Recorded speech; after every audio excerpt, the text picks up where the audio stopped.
Good evening, ladies and gentlemen. I wish we could come to you guys in uh, better spirits, because again, football is temporary, life is forever, and Maurice Norris ended up getting injured, and it was very severe when they brought that ambulance on the field. But before I go ahead and get this thing started, man, I'm gonna go ahead and get the cue the song, because it's not a benediction for the game, but just prayerful and just a somber mood. So there's no kind of partying tonight, but we definitely are going to talk about the game. So I'm going to go ahead and get this thing started. So just bear with me 1 second.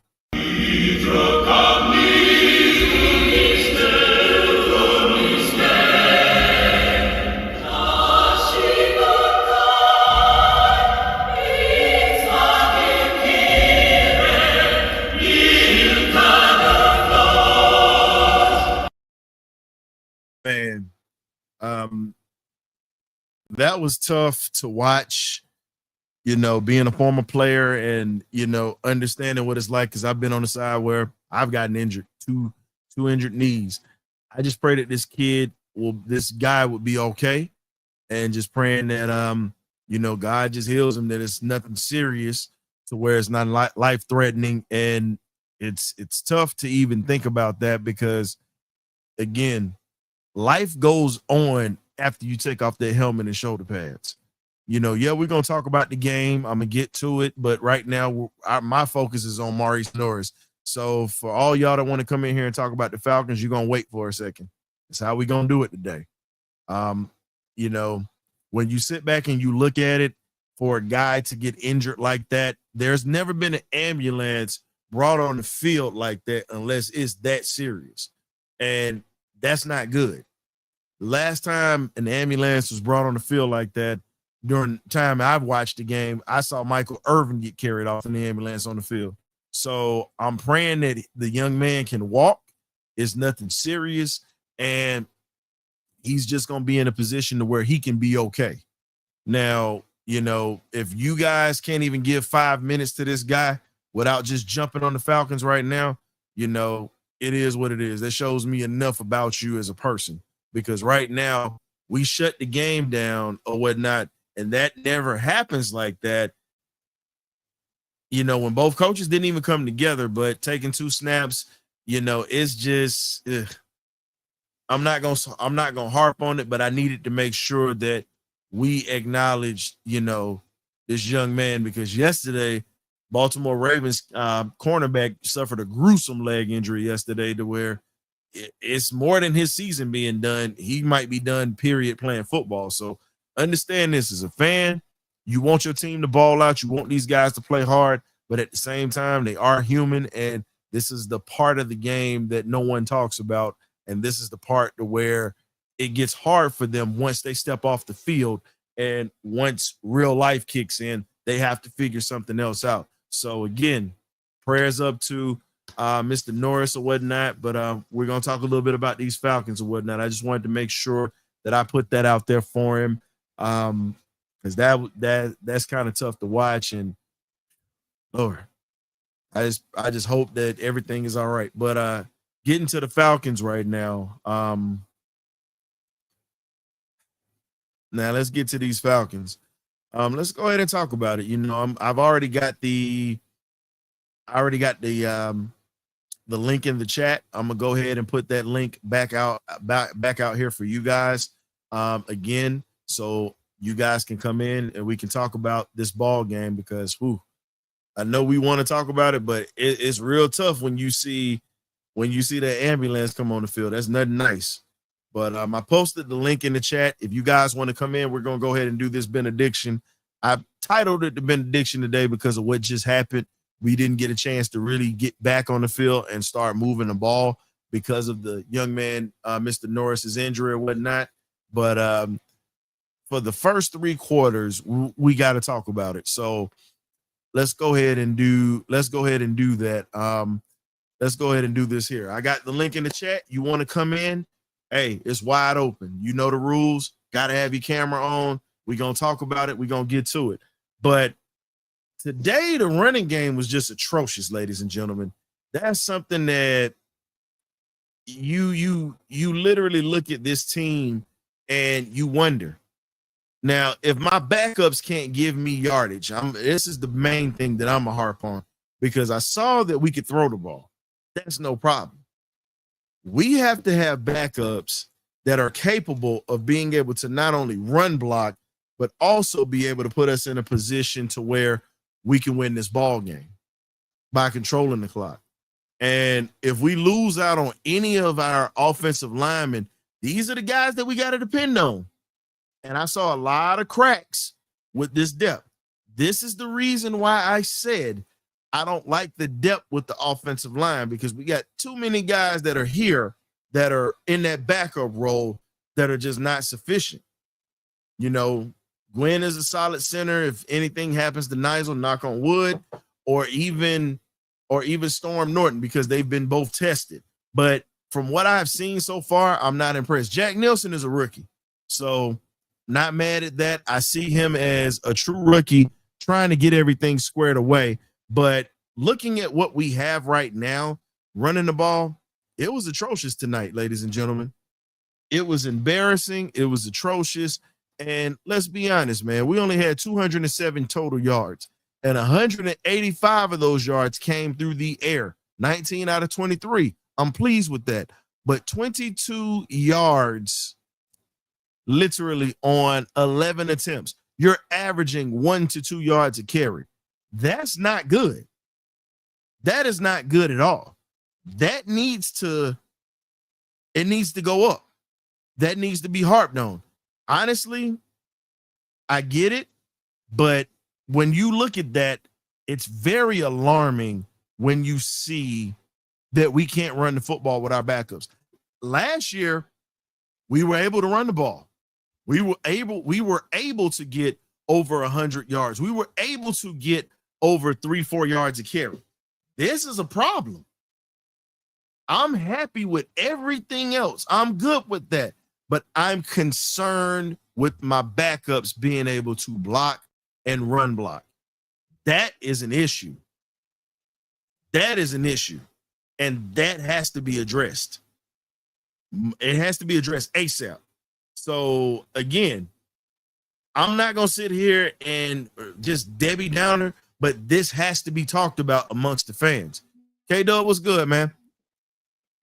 What's up? What's up? Good to be in the building, man. Can you hear me? Perfect. Go ahead now. Okay, I'm sorry. Good to be in the building. I mean, a tad bit behind because I didn't know the game was going to be called like that. But yeah, I'm here now. Let's go. Yeah, the game. Well, I mean, unfortunately, it's a somber mood. I mean, I do want to just pause and not talk for about 30 seconds. Just give a prayer to, the falling Detroit Lions. I mean, just a moment of silence.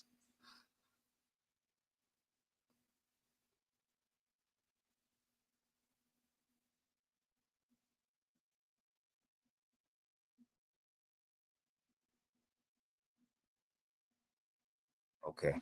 I mean, go ahead. I just want to do that for that player because that's the thing I harped about all last night was stay healthy for our team, and it was somebody for the other team. So God has blessed us for this game, but the Detroit Lions wasn't blessed. So that's what I mean by staying healthy. I mean, I understand nicks and bruises and things of that nature are going to happen, but for us to go win it all or try to win it all, you have to be as hot as possible.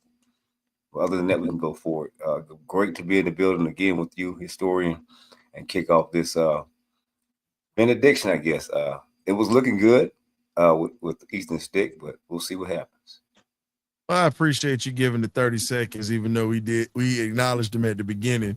But I know you, like you said, you were running a little behind or whatnot, but definitely shows a lot to the fans or whatnot that, yeah, we talk football, but at the same time, we're looking at these guys and understanding that there's life after you take off that helmet, and you got to live after you're done. All the former athletes we've had to come on here, especially the football players, but all athletes have said this coming through the BirdCage and on the perch session. you have to have a life once you're done playing football or once you're done whatever your professional sport is, because it's not guaranteed to you that you're going to make it through without getting injured. So again, like I said, hopefully he's okay, but it's never good when you see that ambulance come on the field. But getting back to what we were talking about, after, even though we've given him 2 moments or whatnot, which is nothing wrong with that. The running game, as we said before, it was atrocious today. You averaged 2 yards. You averaging 2 yards, really 1 to 2 yards a carry. We only had 22 total yards in the running game today. 22 total yards on 11 attempts. That's not good. And these are backups that we have. And I understand it's vanilla, but the one thing that we pride ourselves on, and we were able to do it last year, I know it's a different team, you need to even be able to run the ball with your backups. If you can't even get more than 2 yards to carry, there's a problem with what we're doing. Because even if it's vanilla, you should be able to get at least 2 to 3 yards a pop. Basic. And we didn't do that. We were slinging the ball, but again, we can't run the ball. And that right there is not a good sign when you got guys that you're going to have to depend on. If anybody goes down on this O-line, and if they can't get any push, that's going to hurt the offense, period. It's going to hurt momentum, and that right there is not good. Emory Jones got sacked twice. Yeah. So and Easton Stick got sacked once in the first half. So I'm just kind of, season, but still kind of a little shaky with the backups that we got. Yeah, I mean, the harp on what you're saying, yes, I mean, that's why I believe that McGarry was re-signed. You keep the continuity going on that offensive line with those starters, man. Now you see how valuable our starters are, because we're one of the best running offensive lines in the league. So that's what you see, what you really got in your proof is in the pudding right there, man. That's why you go and re-sign McGarry. That's why you keep those guys together, because now with those backups, you're seeing that Jack Nelson still has some things he needs to work on and get polished with. Mm-hmm. So that's what I'm seeing. I see that he has some potential, but it harks back to what I was just saying. We have to stay as healthy as possible, because we can't afford for anybody to go down that offensive line. We need those guys that need to stay healthy, because these backups are not up to par yet. Not saying they can't get up to par, but we've seen that they can't open up holes like you referred to. So and here's the problem with that. Like you said, here's the problem with that. Some of these guys have already been here for a couple of years. Mm-hmm. That's my thing. That's number one. That's a serious problem. If you can't have a basic run block, hey man, we gotta start looking for guys that get cut from these other teams that we can bring in that can suffice what we need. Because again, as I said before, the depth on this offensive line is not championship material yet. We're not ready for that yet. We still have to at least get to the playoffs and at least get through the season and win the division. We saw our offensive line get banged up last year. We saw that. And this is what I mean when I say depth and preparation. The depth is there, but the quality, you saw that tonight. Hopefully it gets better. Hopefully it gets better. Chris Hinton got whooped tonight like a redheaded stepchild. Got whipped. I mean, and then when you look at it, that whole line, you know, they figured it out with pass blocking, but hell, you got to run block, fellas. You got to run block. But again, it's game one. It's going to be some fine tuning. We'll obviously see what they need to work on or whatnot. And honestly, I think Terry's going to figure it out. And I think he's going to actually go, once the cuts start happening, he's going to look at what fits our system, what fits our needs, and what we can bring in for quality depth that can help us during those lean times during the season. Because again, offensive linemen get the hell kicked out of them all year. And you're talking about Michael Penix staying safe. You're talking about Bijan and all these guys. We got to have a healthy, not just a healthy offensive line. We have to have depth to go behind the healthy O-line to help us average it. So I'll say this. Offensively, I think in the passing game, I gotta honestly give us a B plus. I'm a little tough with some things that I saw that need to be polished, but the reason I say it's not an A is because I saw some things weak with that offensive line.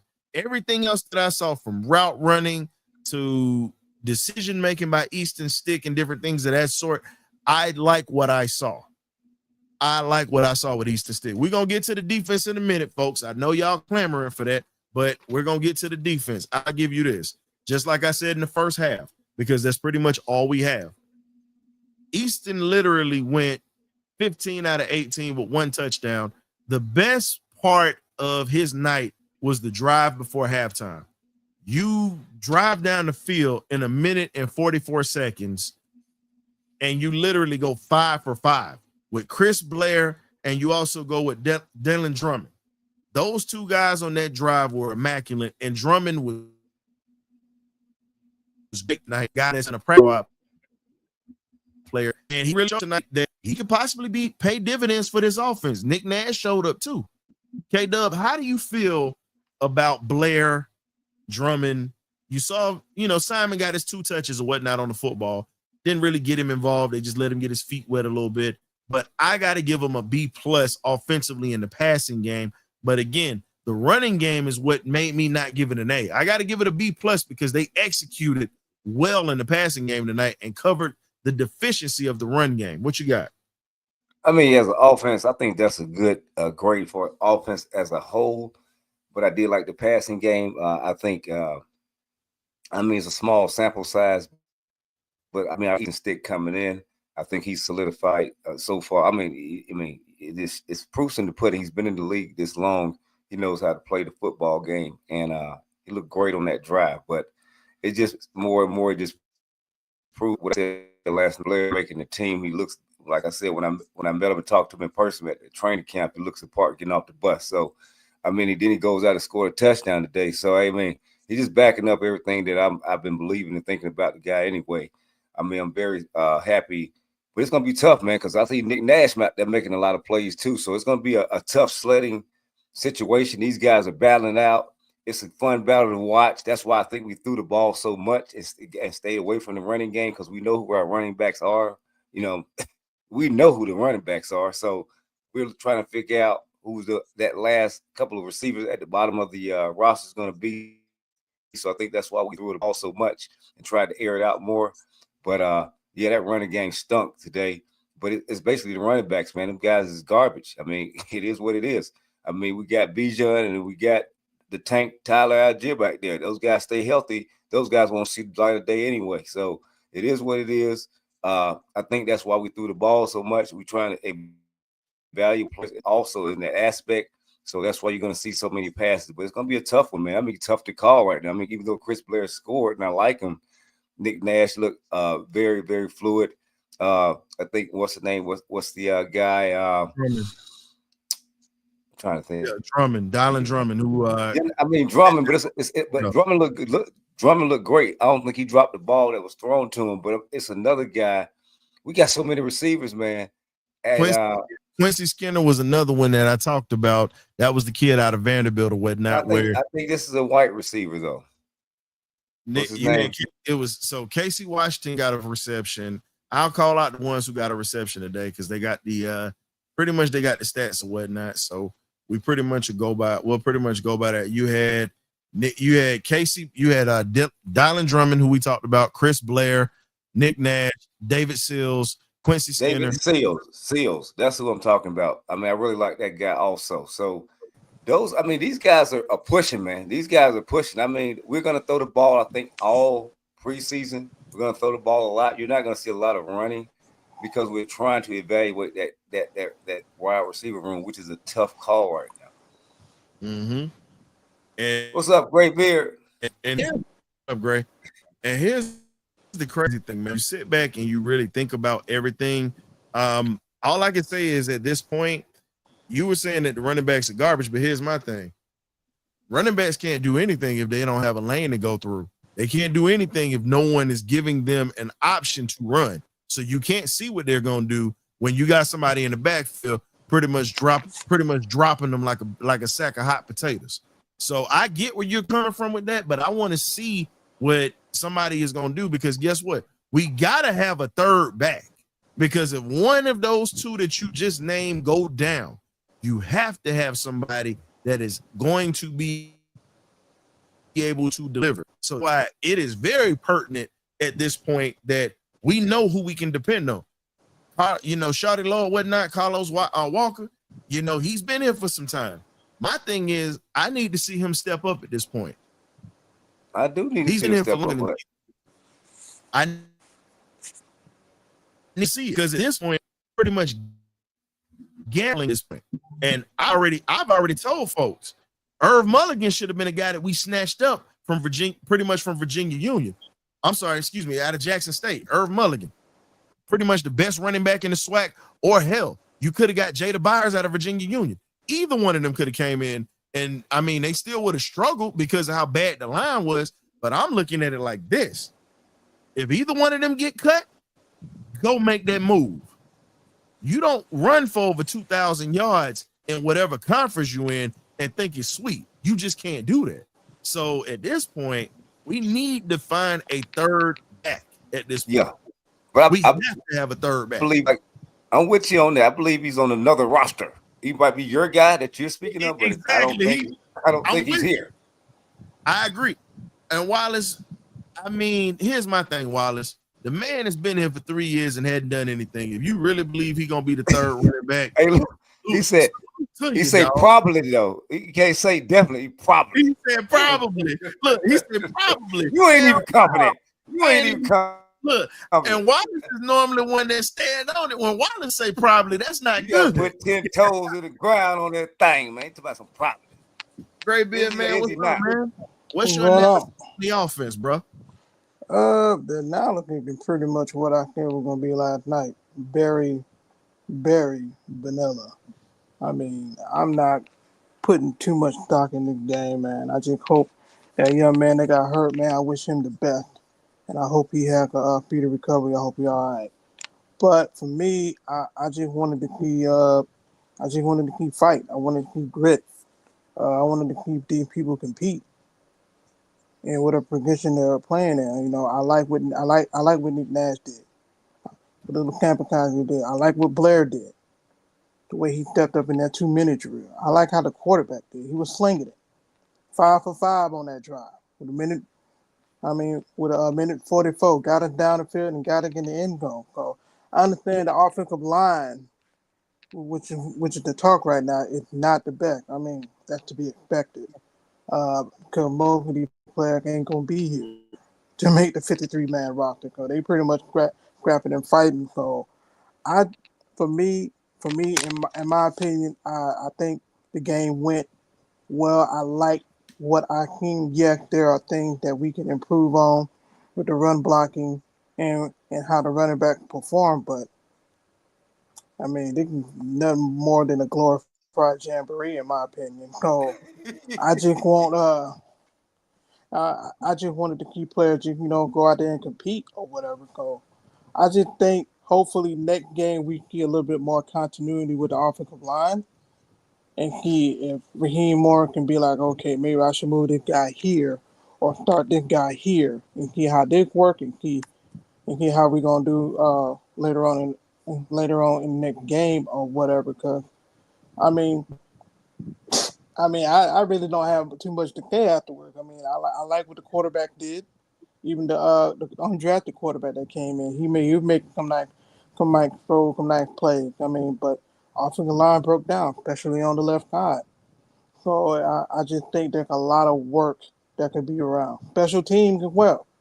I mean, we missed the 53-yarder after he just made a 57-yarder.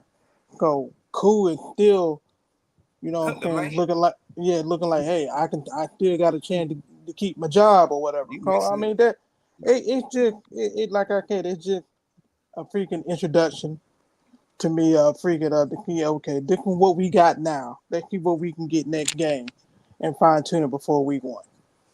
So let's call it like this here. So outside of the offense getting it in, I can say this here. Easton Stick is pretty much trying to stake his claim as the third string quarterback. He's Yeah, really trying to do that. And from what I saw, you can really see the difference in separation between him and Emory.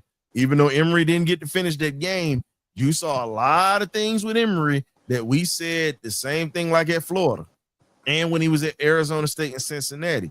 I was It's thinking about that. inconsistent. And that right there is just not good. You have to be consistent at that quarterback spot. He was like that in college. It didn't matter where he went to school at. He was inconsistent everywhere he went. He was really, let's be real, athlete, pretty much able to throw a football. Not a true quarterback. he wasn't bad. He could have been better, but he wasn't bad. No, numbers don't lie. You don't bounce to 3, almost 4 different schools or whatnot like he did if you weren't that good. I get that. You lose your job to scrubs. That never was going to touch the league, bro. I'm not talking about his college days. I'm talking about what he did tonight.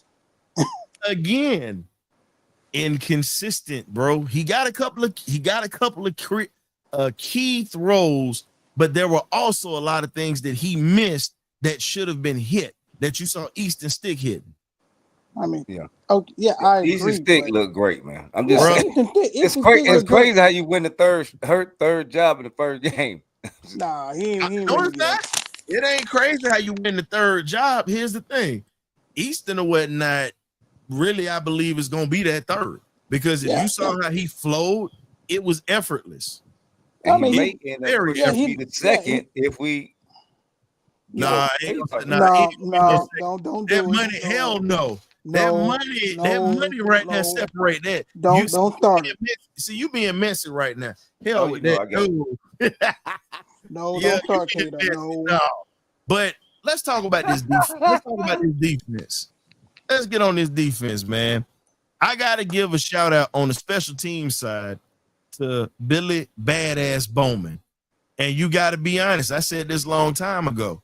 I said Bowman's gonna probably end up being a special teams ace till he gets a chance to play. The man made 2 tackles as a gunner tonight, back to back on both series as punts. And he let his name be, he's letting everybody know that I'm here. I'm not going nowhere. And then you got to give it up to Mr. Woods. Mr. Woods is definitely a special teams guy, Josh Woods, but he's letting you know that if anything happens to any of our linebackers, he can start. And he showed that he's very competent and has a nose for the football. The man's been like that since he was at University of Maryland. Hell, we can even go back to his days in McDonough High School in Owings Mill, Maryland. Even though he was a 3-star, dude was all over the field. And the IQ, his football IQ, as well as his natural IQ, is high.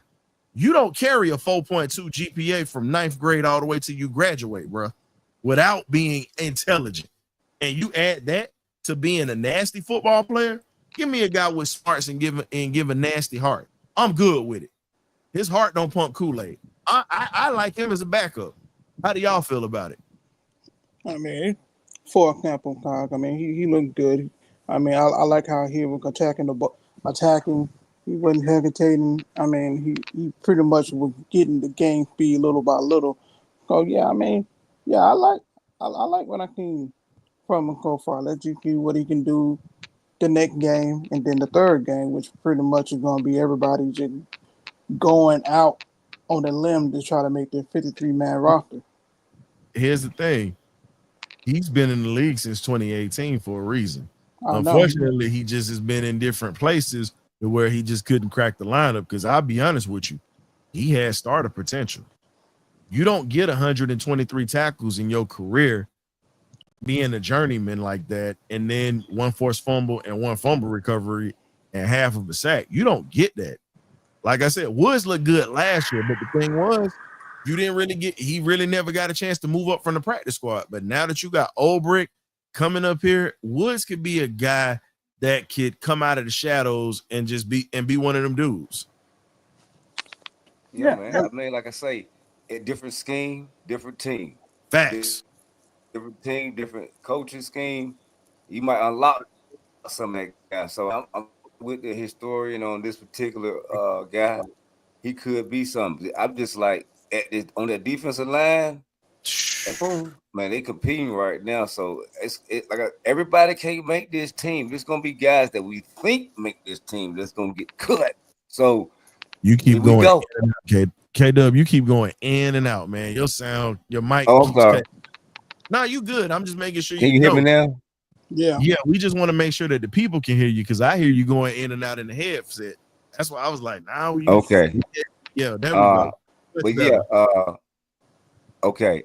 But yeah, I mean, it's gonna be guys that we think that make this team, they're gonna get cut. So I mean, they just gotta keep their head on the swivel, man. That defensive line room and that receiver room, it's gonna be tough, tight competition out there. So I'm ready to see it. I'm here for it. Got my popcorn and going down these next couple of games, it's gonna be tough to see. But it's gonna be a tough cuts on that defensive line and that receiver room in my opinion. I got an update from Mark Ramondi. He was talking about from Coach Campbell, talking about Mr. Norris. He's breathing, he's talking, it's good. He's got some movement. They're just going to run some tests right now, but he is breathing and he is talking right now. By the way, ladies and gentlemen, that's great, outstanding news. But he's in great hands, and we went to Grady, so I think he's in great hands over there. So, good job over there. Well, hell, if he go to Piedmont or whatnot, he'll be even in better hands. Ask Troy Anderson. Gotta make light of well, they ain't got him back on the field yet. This man even touched the field today. He already catching threes. But listen, it's somber. We praying for him, but guess what? We gotta make light of a little something, man. I'm just glad to hear that he's good. We can make a little light of some things now, not of him, but I had to throw something out there with Troy. But man, let's be honest, man. Kobe Bryant tonight had a struggle. Young rookie mistake. He got pinned. He pretty much got pinned with the rub route. And any veteran would have seen it. They ran a rub route on him. He got pinned, and then he gets beat. He gives up a big play. It's gonna happen. But again, young corner that has never been in the NFL, is one thing to do it against your team, but it's a hell of a thing to do it against others. And before y'all finish, hey, if you're in the chat and you guys want to come in, this is for the fans right here as well. It's not just us. We do this every week. We want y'all to come in here. That's the purpose of the Partyline and Benediction show. I'll drop the link again because we want you guys to come in here and talk with us, man. Not just in the chat. We want you to get in here and get your voice out there. Will, we already know you lurking. We see you in the chat. So you might as well bring your ass in here and give us the analysis and who you trying to fire today. Fire the first game of preseason. But nah, man, it was good to see him play tonight, man. He played like he played with B. Right, there you go right now. Pink slipping hand. Right on. Yeah, John. I just actually put the report out just now. If you missed it, Matt Campbell said he's breathing, he's talking, and he's got some movement. They're just going to run some tests right now. So Norris is doing a little bit better. So they actually reported it. Thank God. Good to hear. Good to hear. That's a good one, Octavius. Because I felt the same thing too. Will, what's going on, my guy? What's going on? What's going on, family? Nothing much, man. Taking one day at a time. That's all. Who the hell? No, the hell with that. Who the hell you firing tonight? I ain't firing tonight. One day at a time. The entire offensive line. Somebody got to be on the hot seat. Running back. Nah. I ain't be honest. I ain't really seen the preseason because I got off work at my other job early and I had went to sleep and I was like, oh, I'm just gonna pop up on here. But I know that I already canceled the game because the dude got hurt, man. My condolences going to this dude, and I'm proud of the Atlanta Falcons for stopping the game, everybody human being, you know what I'm saying? Like stuff gonna happen, you know what I'm saying? But I'm proud that the team, had canceled the game due to the dude injury. And basically I heard some good things and some things we need to work on. But I think they sent out the offensive line. I think the second screen or the third screen, what they didn't do kind of good in protection, like running the ball wise. So I think y'all was saying something about the running back Carlos. What's his name? Carlos something. Yeah, Washington. Carlos Washington. Yeah, for me, man, I think he just work on his technique and just hitting the hole and run. But if you saying if the O line can't block well, open lanes for him, so he can be patient enough to go out, that would be a problem moving forward. But overall, man, I'm pleased for the team because the defense is looking way better than I expect from last year, and I think our educated gonna have a breakout season this year too. So Man, What that I was Joker. saying, I was at camp. When I was at camp, he Look, was flying. that Joker, no, that Joker show. He's a damn preseason merchant. The hell, tell Hey, me. look, man. Hey, look. If Don't he count show him out, out, Will. I'm gonna tell you this here. If he show out, I will make sure I give him one of the coldest piece of artwork that I've done. And I've done some cold stuff, but I'll make sure that he got something cold. I've never even made any. I've made a Kyle Pitts piece of art, and it's dope. I'll make an Arnold Ebiketie piece of artwork for him if he show his ass this year. I don't want a preseason merchant. I want homeboy to produce all year. Consistency is key. That's what we need because it's not like he can't play. Y'all have never heard me say he couldn't play. I just say he couldn't push a biscuit off a plate. Basically, he can't play. No, But no. First off, hold on. First off, sir, I beg your damn pardon. I beg your pardon. I'm gonna bust your ass today since you want to come in here and you want to poke your chest out. I got something for you today, sir. Man, you just got that. He can't push a biscuit off a plate. What that means is, what that statement means is, he's supposed to be one of the best pass rushers that we have, right? I thought that was Harris. No, remember everybody was saying that was our best pass rusher. Harrison is a guy that I said has potential to be one. Ebiketie was supposed to come in here and light it up. That was what the statement was. And that's the reason I said he was playing soft. Okay. I said that. I never said he couldn't play. I said he played soft. Okay, I get it. I renege. Yeah, you trying to come off the top rope like with an elbow. Getting people's elbow. I'm about to move out of the way, and I'm about to hit you with this equalizer one good time. Keep coming. I'm telling you, keep coming for me. I got something for you. Well, let me change it real quick. Shout out to Dort who played pretty well tonight. I like how he got off the ball. He showed up. He showed up. He showed up. I think Malone made a pretty good play as well. I mean, I think the defensive line as a whole did pretty well tonight, man. I think we already seen what Walker can do when he brief time on the field. I like what Pierce did tonight. Damn, DR can't guard an airbud on the back of our court, but that's just horrible. Jesus Christ, man, that took me out. I can't even finish my statement. Go ahead, K-Dub. Go ahead, K-Dub. I can't even finish. Y'all thought I was bad. Yeah, he took me out with that one. I can't even finish. Go ahead, K-Dub. Yeah, Mike. They ready to fire people, man. They was hoping Pink Slip would come in and fire me. They trying to fire him in the chat. So Mike, we already fired off on one of the rookies, Billy Bowman. We didn't really hear much about Xavier Watts tonight. JPJ had a fumble recovery, pretty much helped collapse the pocket. Should have had 4 sacks tonight. He definitely had 4 pressures, and he was in that backfield. Jalen Walker, I counted 3 times he got in the backfield or whatnot. They were disruptive of closing the pocket, but Dorless was starting to eat because of those 2 on the outside. Yeah. They'll actually show that on the footage, and when you look at it, it's a thing of beauty when you see it. And that's one of the things, that you sit back and you want to see with this defense all the way around. Oh, absolutely. Yeah, they did create a like it was a great havoc back there. So they did do that. They didn't really touch the quarterback a lot, but they created a lot of havoc for other guys to get off. I'm gonna go ahead and do this real quick because he asked for it. So I got you on this right here. I'm gonna show this to you on X real quick. This is what the rookies did. This is something that you can see. I'm gonna blow it up so everybody can see it, Mike, because I know you didn't get to see it in Puerto Rico, and a lot of us didn't really get to see it like that either. So this is pretty much what it is. This is your rookie. This is pretty much taken from when Walker's at the top Pierce is at the bottom, and you got Dorless right around here. So here you go.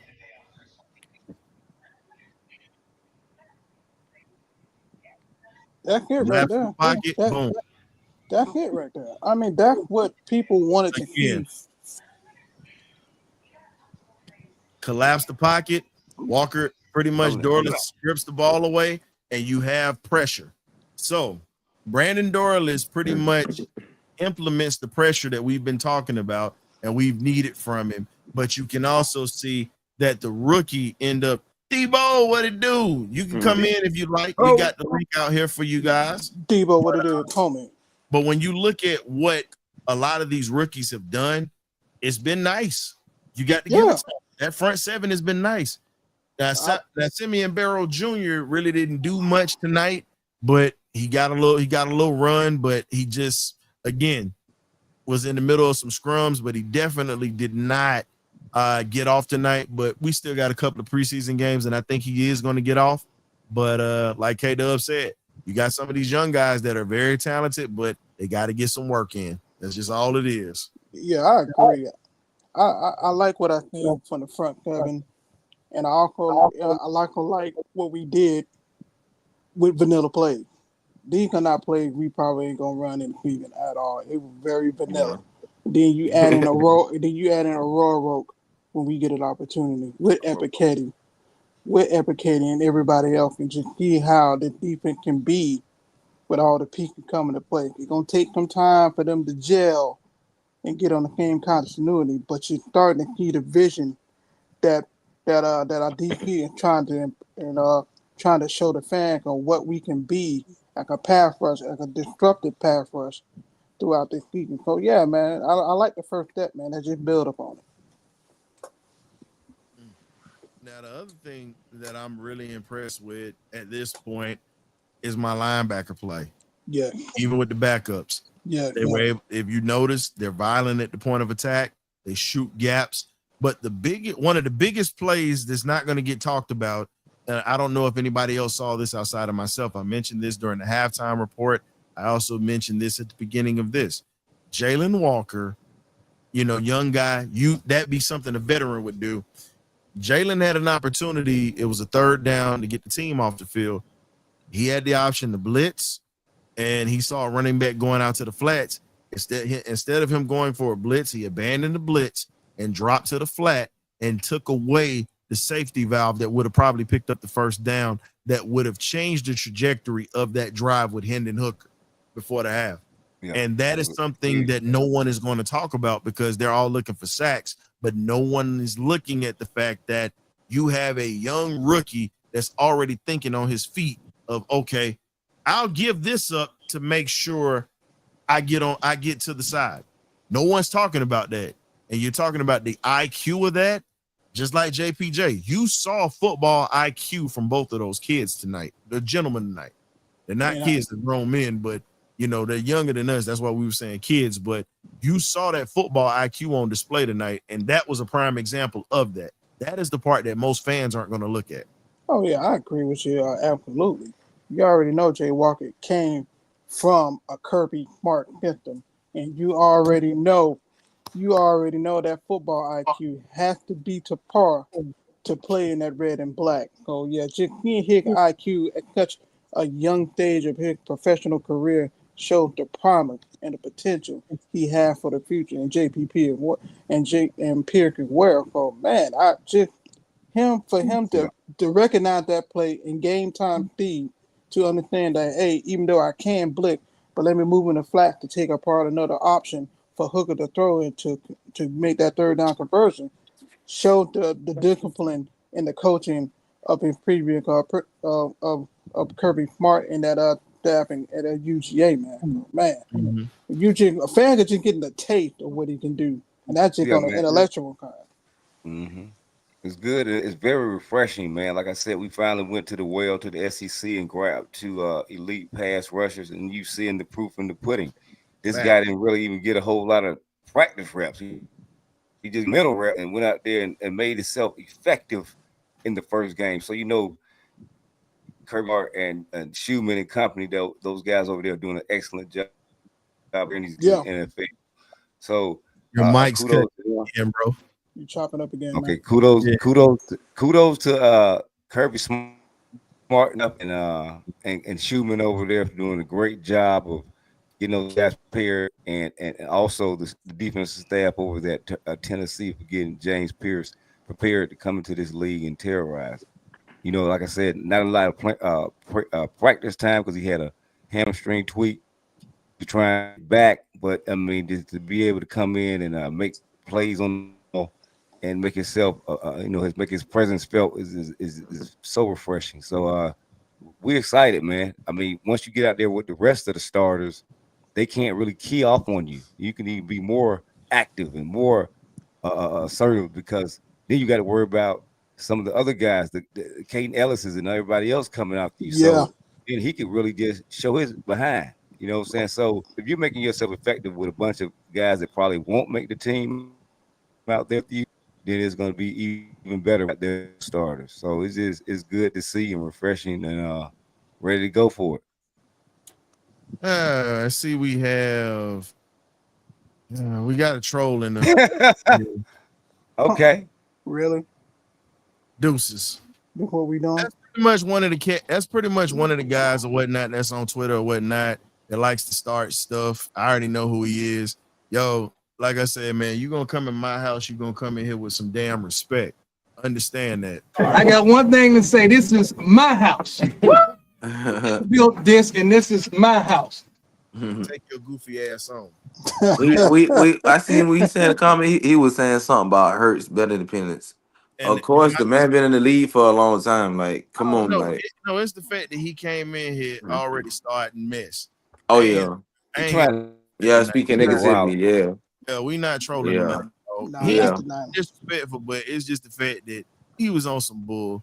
But I ain't Yeah, he he'll be ain't doing this, man. He'll be all right. He'll be all right. Sit your ass in time out for a little while. Think about what you've done. Bow your head. Now, getting back to it. Well, we are in the benediction, so guess what? Bow your head, sir. So, next. See, this is the worst thing y'all could have done is put me in a spot where I could do stuff like this. Now, normally I'm not like that, but I ain't got the tolerance for it tonight. Neither do I. How you think Hellum did, man? Just for a little bit of action that you can. I don't know. I say Hellums is a guy that we're gonna do some things with, and I think he's gonna be a special teams ace. I agree.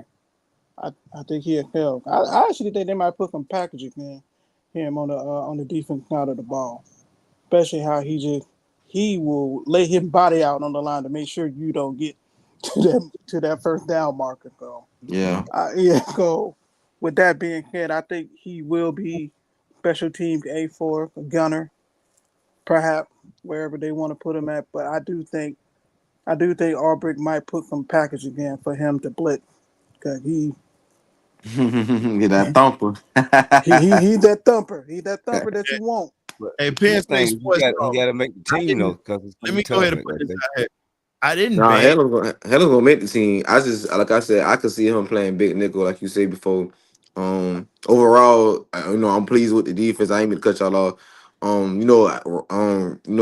Helen, he's just doing that so he can telling the rest of the DBs in the back end, like, hey, I'm here to stay. Even though I got hurt, I'm here to stay. Like, don't take it for granted. Like, y'all, the starting safety just ain't for grabs. Like, we still competing for the roster. So we got a long season of work, to go around about. But I could see Helen in big nickel situation, 4-2, or put them in sometimes in the box, line up with different plays. So overall, I'm pleased with Helen's. Very pleased. Yeah. No, I'm pleased with Helen. That's what I'm saying. But it's gonna be guys that we think that make this team that not gonna make this team. It's only 53 slots. Yeah. You brought in two safeties. You brought in a first, second. You brought in guys, Billy Badass Bowman, and you know what I'm saying. Yeah. And you brought in X-Man. I mean, where you fit at? Well, I got a question. Did Fuller play? Did Fuller play in the preseason? He didn't play at all. He brought in. So not yet. Yeah, but Fuller was out there. No, Fuller got in, but they just pretty much let him. He he really ain't get that much action like But you yeah, think he would get. yeah. He Well, pretty he got much in there. It wasn't a lot of action, but he was in there for a second. yeah. But what I'm saying is that safety room is crowded. Yeah, But I yeah. like Helms, but he may be the benefit of somebody else. Like we need the benefit of another back here. Helms is gonna be a special teams ace, my boy. I can tell you that now. They're not letting him go because he's been one of those ones that's been very productive, and he's also been one of those players that has been consistent with special teams. Period. Yeah. I like him. I really do like Helms, but it's going to be somebody that we really think to make this team that don't make it. That's all I'm saying. Oh, I got you. I already know who ain't gonna make saying who is gonna make the roster. Like we got to at least keep like how many DBs we got? Like 4 right now. How many safeties we got on the roster? Like 4 or 5.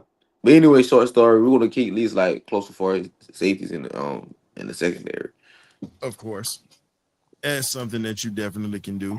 Now, on the other hand, I look at it from this standpoint. You pretty much put yourself in a spot to where in that safety room, Fuller is a guy that knows the system, and I think that's why they're keeping him around because again, Xavier Watts is still learning. Then you still have, and then you still got Billy Bowman that's learning. My thing is this: those young safeties, if they're not starting to getting burned, I believe they're gonna get rotational time. But I really believe that you're gonna see more of them on special teams starting off before they get a chance because they're gonna play with the veterans. They're gonna play with the guys that have NFL experience and guys that have knowledge of the system. Again, you're not gonna go against that system, and you're not gonna go against pretty much a guy that already has played in this system and has won a championship in this system with Morris. You're not gonna do that. Now, what also helps, and if you were listening to the broadcast on Sirius Satellite Radio, you had Wes Durham and Dave Archer talking about it. They both said the thing that makes this safety room special, Xavier Watts, Billy Bowman has played in 40 plus games in their career in college. Yeah. So they played a lot of football, and that right there helps them out a lot. Now they just got to get the speed of the game. Yeah. But them playing a lot of football is football. Those guys can play, and they showed that tonight. Yeah, absolutely. Question for you, Ron. How do you think Raheem and Coach Albrecht did for preseason game coaching? I know it's vanilla, but how do you think he managed the game time-wise with the challenge? Why he challenged even though he clearly it was a first down. I mean, how do you think he did overall?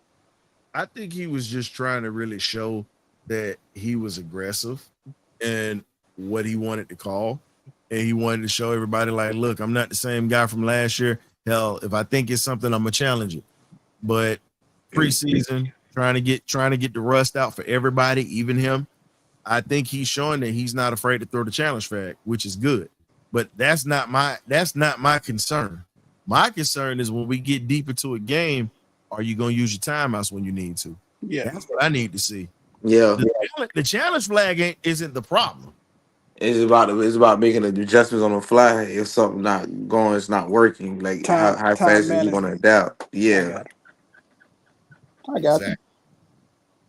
And my thing is, with you being a head coach, and this is why I said, and it was something that Wolf said earlier in the pregame meal, and we talked about it.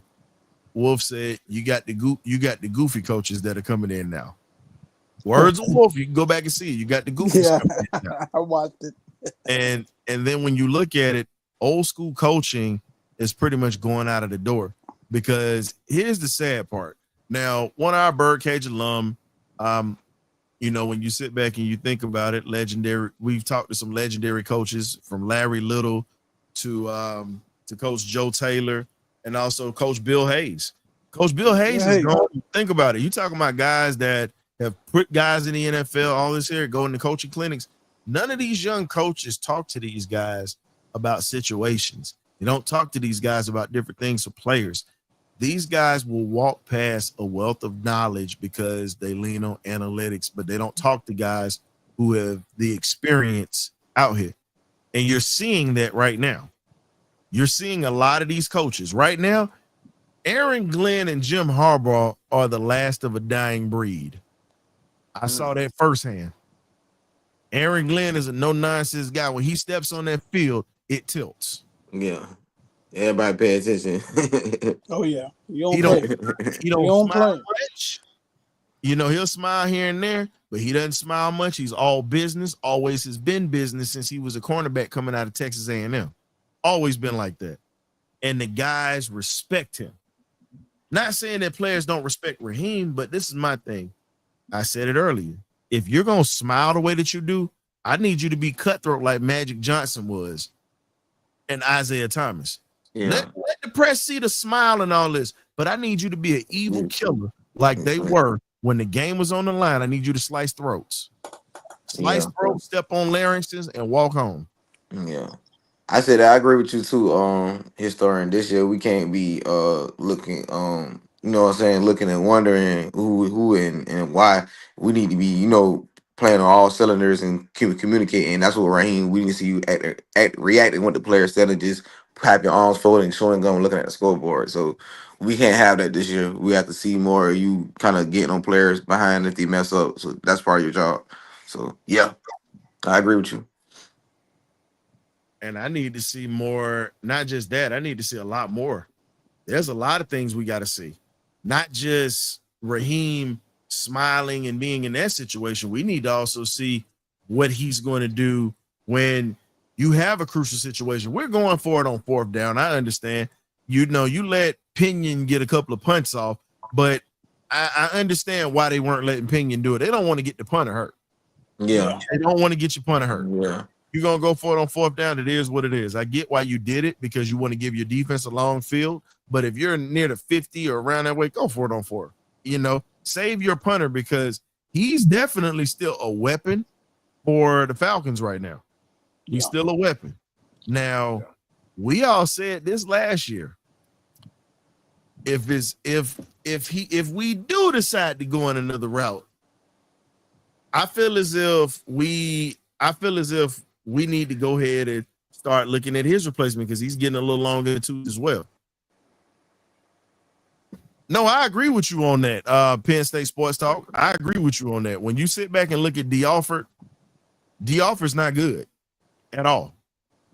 D'Offer's not good at all. Yeah. We all have said that in coverage. And now he's starting to lose a lot of what we knew for him as a return man now too. Like I said, it's gotta play. But getting back to it,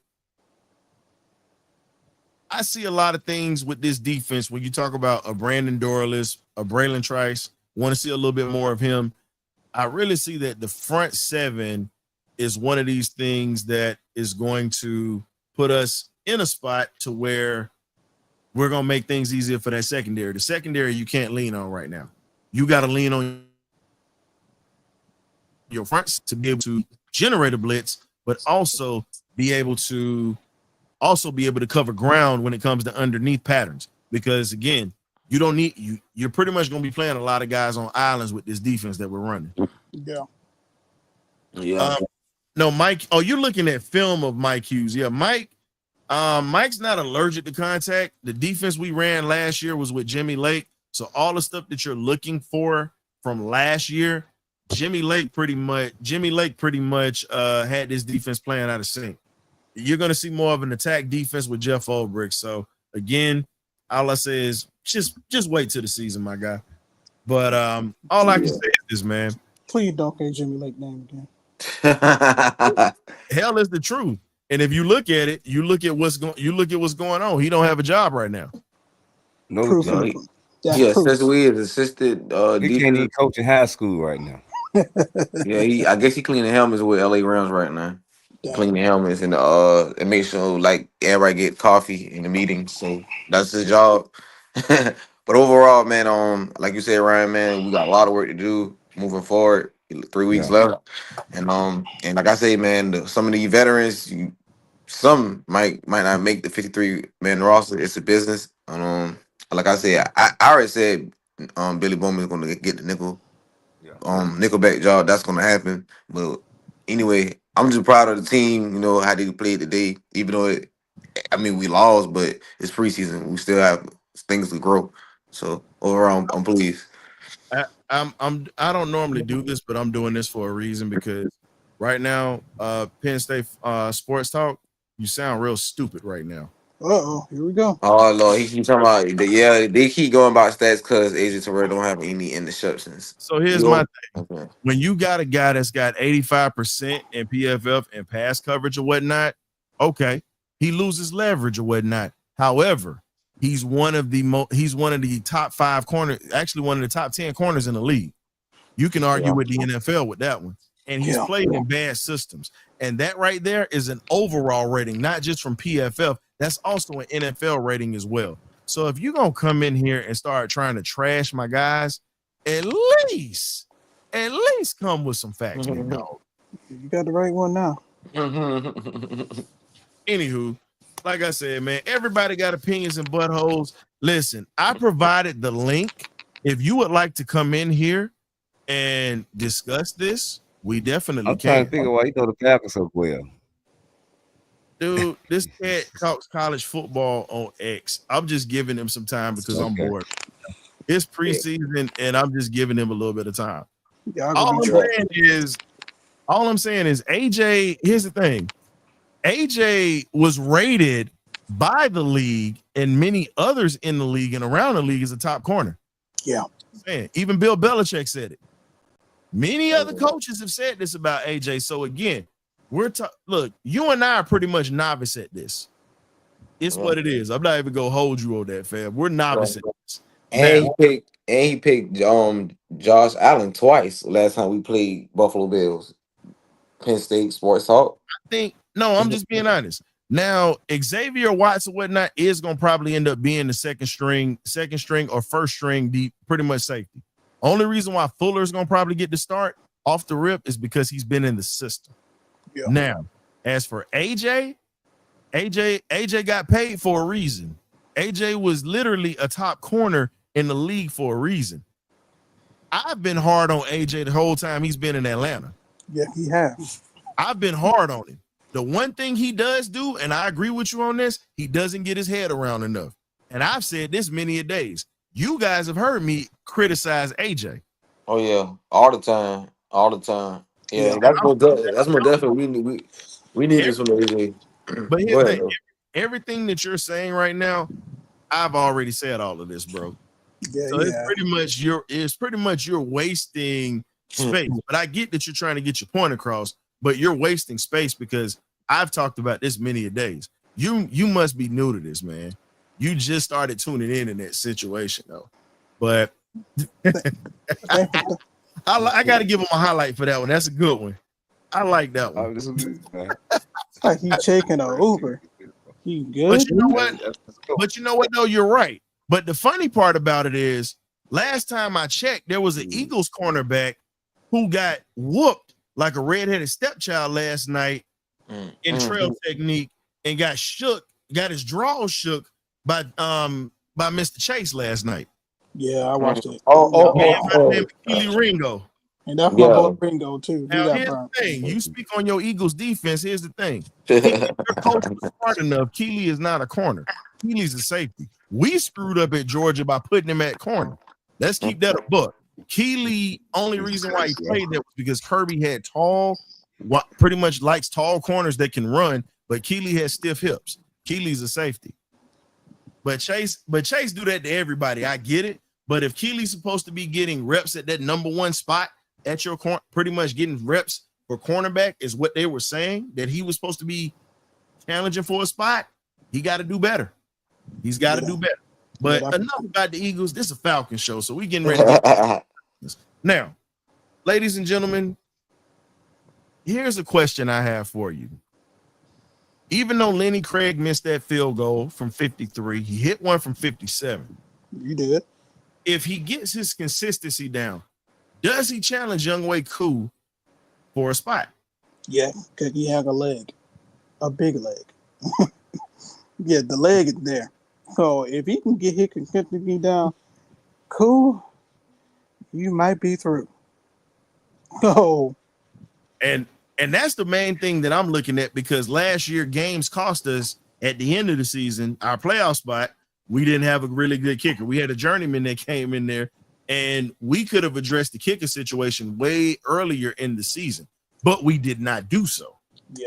And now that we're in a situation where we have to address that, I can honestly sit back and say that I think that Cool's got that competition. I think he's going to be up out of here. Right. We just got to see how it's going to be like a week to week basis. But like I said, the dude got a strong leg. Craig has a strong leg. But just like I said, he has to be consistent. We already know he can kick for 57. Yeah. He might be able to kick from 50. You gotta be accurate. He has to be accurate. Because on that 53-yarder that he missed, he shanked it. He pulled it just like he was pretty much swinging the 3-iron. Right. That was how he pulled it. You know, as the term you'd hear in golf, he hit fat. So he got more of the grass than he got more of the ball. So again, when you look at the lift on it, pulled it. But here's the other question I got for you, gentlemen. Now we're sitting here talking about linebackers, and Penn State Sports Talk mentioned something perfect. And I've said this many a days about Troy Anderson. I said that's a project linebacker. Yeah. I said that's a project linebacker. That was a guy that shouldn't have been drafted. Not for that at all. No. Now he's on the PUP list, so he's not playing For the 4 game. Do you think they bumped Troy to pretty much bring up Woods from that practice squad? I would. I think they bumped Troy, but I don't know who they bring up. I mean, it could be Woods, could be somebody else. But Troy getting bumped. He got to. Diablo's gonna be starting. We already know this. Yeah, paying him $14 million. He better. Only reason why I'm saying Woods is because Woods flies around the football. Period. And you saw that. That's a guy that you can have packages for when your linebackers get winded. He can come in and definitely blitz the quarterback. He can cover in pass coverage because you saw him covering running backs today, running with them. And honestly, when you look at the football IQ, I really say that they're very highly intelligent. The linebackers right now, Penn State, the linebackers right now are really, if we're going to sit back and say anything, the linebackers are playing a vanilla defense. They're not showing anything. So if they look like they're allergic to contact, it's on tackling. It's preseason, man. I'm being honest with you. From what I saw tonight, with my linebackers flying around and making tackles, they weren't allergic. That's my thing. They weren't allergic to contact because I saw a backup linebacker that literally was taking pretty much what was all over the field, pretty much making hits. And the first hit of the game that he had was a forced fumble. So that doesn't look like that's allergic to contact to me. Nah. If we're gonna talk about a guy that's been allergic to contact, hell, we can talk about the product that came out of your school in Arnold Ebiketie. Oh, I'm just gonna be honest with you. No. Penn State's supposed to be linebacker you, but at the same time, this man, as an edge rusher and outside linebacker, has been allergic to contact since he's come to Atlanta. Now, I'm glad that he showed out tonight, but I need to see more. I need to see more from him because he has a skill set, but we also know Michael Parsons was on the other side of him, and he was eating when he was at Penn State too. No one talks about that. No one talks about that he had a hell of a defensive tackle that was eating up double teams. We have yet to see this guy that performed well for you guys at Penn State. And he's a guy that, and I still say it right now, yeah, Parsons was different. And I love Michael Parsons, love his game. Shout out to Parsons and whatnot. But I will say this, though. Pay that man. Yeah, pay that man. You know, but at the end of the day, I look at it like this. Ebiketie has the tools to become a good linebacker. Hell, even a great linebacker because of his first step, his quickness, and what he did when he can get to the backfield. Now that he has help, I wonder how much of that pressure is going to take off of him and he's going to be able to show. I hope it shows a lot. Because I'm going to be honest with you on this. You know, we kind of got a little something called linebacker U at University of Georgia too. Y'all had it a little longer than we have, but we got a little something. 3 Butkus Award winners, first round pick guys. We definitely are we definitely are starting to come up with you guys, but we're not in the category with y'all because y'all have had Bill Pellington. You've had LeVar Arrington. Y'all had Jack Ham, Michael Parsons. I mean, I can go on. I got respect for what you guys have put out in the linebacking core because at the end of the day, some of those guys I would have loved to have. Well, apparently in this day and age, we have started to become that, and we've actually produced it because one of my linebackers was on the 72 Dolphins and was a starter. And I could just put it to you like this, man, by the name of Bill Stanfield. Just saying. And we've had more. And right now, Roquan Smith is eating up the league. So if we're going I was just saying. He hurt Richardson, Anthony Richardson. Got a little dislocated finger. And your Eagles benefited from Mr. Nakobe Dean until he got hurt. Yeah. Go dog. Yeah. Hey, Mike, I respect that, and y'all definitely have a lot of linebackers y'all put in the league, so I won't even argue that point. Had one of the greatest to ever play. Two of the greatest, matter of fact. You talking about Miami? The two greatest linebackers to come out of Miami. I see Penn State Sports talking now with the Falcons, man. I mean, I love it. No, I love it because guess what? I love it too. I'm just saying. I mean, he just slurping all over our players, man. Like glazing over there. But honestly, though, I'm gonna be honest. I give him grief or whatnot, but he really does talk football or whatnot. I mean, he's talking definitely great. I'm just giving him a little. He has his own takes or whatnot. I don't always agree with him, but hell, I entertain him sometimes because it's just fun to do it sometimes. But getting back to what we were saying. I think that the Falcons at this point, I really feel as if the defense at this point right now, they still have some work to do. And I'm not going to sit there and act like it's not perfect because last year they showed flashes of being tough. And that was with a crappy defensive coordinator. Now that you have somebody who's competent and who understands how to put players in position, and if you can have a number one defense with the Jets and you have a top 5 defense with the Jets for the whole time you're there, that says enough. That says enough. Look at what he did with our linebackers the year we went to the Super Bowl. People forget that he was our linebacker coach. And he took rookies, and those rookies played like seasoned vets. So, again, we watched what he did in New York with the Jets. We watched that defense. Their offense was just atrocious. Yeah. So now you're bringing in a guy that understands how to call a defense and that's very competent, more so intelligent, and you got him teamed up with Jerry Green. You got one of the best defensive line coaches and Coach Ollie that on this team. If we can't cook something up with those three, then you got to start looking at the personnel that you brought in, and you got to start questioning your head coach. It's a lot of stuff that comes with it. You got to give that happen. Hey, but I believe it's gonna happen. That's just me. Yeah, I believe it's gonna happen. I believe it's gonna happen. Normally, y'all know I'm the one that's gonna sit there and say, you know what? I don't think it's gonna happen. And I'm quick to say it. The reason I say I believe it's gonna happen is because of the fact that it would just pretty much be this defense finding an identity of being physical. And the one thing you saw tonight was physicality. Oh yeah. Regardless of if it was second string, third string, a lot of these guys are pretty much fighting to get a paycheck for rent. Rent due. Absolutely. Rent money is due. You got other bills. you got unfortunately you got alimony, child support, house note. I mean, hey, milk is expensive now. Eggs are expensive now. Guess what? Pampers even went up. So again, you got these guys coming in here that's playing for a check. Yeah. My boy DeMarco Helen he ain't playing. He played to stay. You gonna get laid. But I like the competition though, man. I like seeing players compete and being like, look, man, this is my job. No, this is my job. No. Yeah. And I mean to tell you too, Ryan, Helen, he's on Magic City with the team after a win. Hey, make sure you get them Cajun lemon pepper wings when you come through, my boy. Oh, I'm gonna give me some lemon pepper wings. You know, that's my favorite.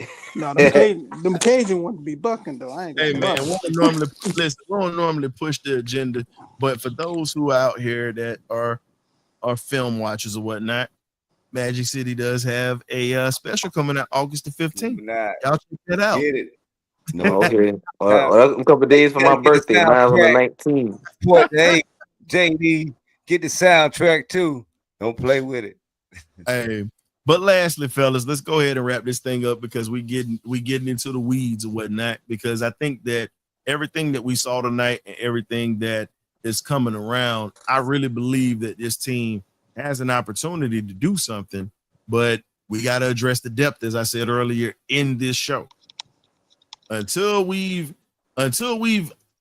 addressed the depth of this team on the offensive line and in certain spots on the defense too, because we're good on defense, but I like to see a little bit more with the linebacking core.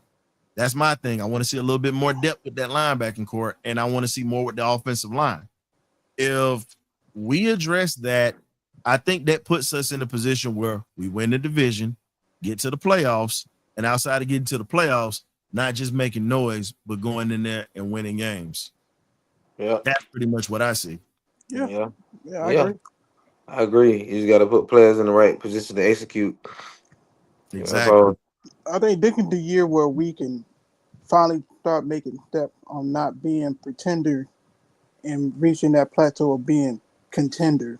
Then Yeah. after that, we can be a team that can be, hey, we can win a Super Bowl or whatever, but we gotta be consistent. Yeah. Yeah. That's the key. That's the key. Consistent every week. Improve every week. Right. So Day in, day out. So here's the thing. Mike was asking, so the next Falcons game will be on August the 15th at 7 p.m. It's going to be on NFL Network, supposed to be. But I believe we're going to get bumped again on NFL Network or whatnot for Shadur Sanders. But you know what? I can't even be mad at that because it was so many people praying for his downfall. But you know what? 2 touchdowns tonight. He did his thing. Congrats, Shadur. Glad to see that you've done well. But keep it up. Don't get satisfied. Yeah. Game because at the end of the day, NFL stands for not for long, my friend. Yeah. And you in Cleveland at all places too. Oh, shit. Cleveland. Ooh, Lord. Okay. I didn't know about that. Mayfield got hurt. Okay. I just seen that. Mayfield got hurt? Yeah, Baker Mayfield hurt his ankle. Man. He'll be all right. He probably dislocated it. He hurt his hand a little bit. But here's the thing. If he ain't playing them. I'm gonna say this here. If he's not in during week 1, we gotta deal with Teddy Bridgewater. That ain't gonna be no easy task either. Oh, he did get fined. Yes, he did. Yeah. Back up. I think we still can smash. I mean, being honest with the D-line we got, I think we can give him hell. But Bridgewater is a seasoned vet, understands how to play, been in tight situations, and he definitely could be dangerous to what we're trying to do. But I'm gonna tell you this here. It don't matter. You get Baker, you get Mayfield, Bridgewater, Bluebell ice cream. It don't matter. Falcons by 21. You can't Bluebell ice cream. You damn right. Bluebell ice cream. You can put the Bluebell cow back there. We gonna put something on them. I don't care. Week 1, we putting it on Tampa. It's probably not gonna be pretty, but I got us winning that week 1 game. Now, is that a home game or away? That's a home game. Home. Oh yeah. Now, lastly, we got the Tennessee Titans. As I said before, we'll have a little something coming through. Like I said, we'll have a little something coming through when it comes to next week's game. Pre-game meal, of course, before the game, as we always do for the fans. You can come through, pretty much pull up, grab a plate, talk live. Halftime analysis, as we always do during the season, and the post-game show, the party line of the Benediction. Today was the Benediction because of the young man, Mr. Norris. He's doing better, thank God. But if we win this game, it's a party line. Pretty much you got the lounge wings. You know how we get down. So, again, y'all stay safe out here this weekend. Enjoy your families. And also, just get ready for next week. This didn't end the way we wanted it to, but at the end of the day, It's a lot of things bigger than football, and honestly, they pretty much showed that. So glad that Mr. Norris is doing better. Will, tell folks where they can catch you at, because I see you on everybody podcast. You on everybody podcast. You can catch me on Facebook, William Amy, and I ain't got no platform yet, Like I said, I just pop up about a team. I'm passionate about football, so y'all be safe and God bless y'all, and see y'all next week, man. I'm out. Peace. All right. Peace. He gonna fire somebody ass next week. Watch. He doing good. He doing good this week. He ain't firing nobody this today. week. Hey No man, Patriots give a today. shout out to the fans who tuned in tonight. And also, we had a special guest in the chat. We got Penn State Sports Talk. Gotta give him a shout out or whatnot. Definitely he does his thing on his name's TK. If you follow him on X, his name is TK. One of the biggest trash talkers out there. I love it. You know what I'm saying? But we were trying to get through a little something when he came in, already starting. But you know what? I never block anybody unless they come out of pocket. I just banned him for a few minutes, just put him in timeout, because I wanted to get my point across, because my man was sitting there trying to crack my skull while we were talking. But shout out to TK, man. Y'all check out his platform on X. If you're on X or whatnot, he does a lot of college football talk. Trust me. Don't let him get your blood pressure high, because he enjoys it when he talks trash. But again, we already know what it is. At TK, Penn State ain't winning no natty no time soon, my boy. So you might as well go ahead and let it go. Trash. Y'all let Oregon come in the conference and take y'all out. Awful. Trash. But shout out to Dan Man and got that Oregon too, man. But also shout out to the magnificent BirdCage crew, man. Gray Beard, K-Dub, thank y'all for coming in. Friday night lights, we pretty much get it in with all the fans, but today it was a little slow when it came to fans. They just wanted to chill today. And Kool-Aid, shout out to my man Kool-Aid. Y'all check out the ATL Kool-Aid Drinkers. He does his thing over there. We also saw my guy Chris Foot in here. We Talk Hawks TV with him and Damon, our country cousins that are Hawks fans just like we are, but they also cover the Hawks like we cover the Falcons. So y'all go ahead and check them out, man. So thank y'all for coming through in the Benediction special preseason episode. We'll catch you next week, and we're going to have a little bumper to bumper this week. So y'all stay tuned. Y'all be good, y'all. Ghosts.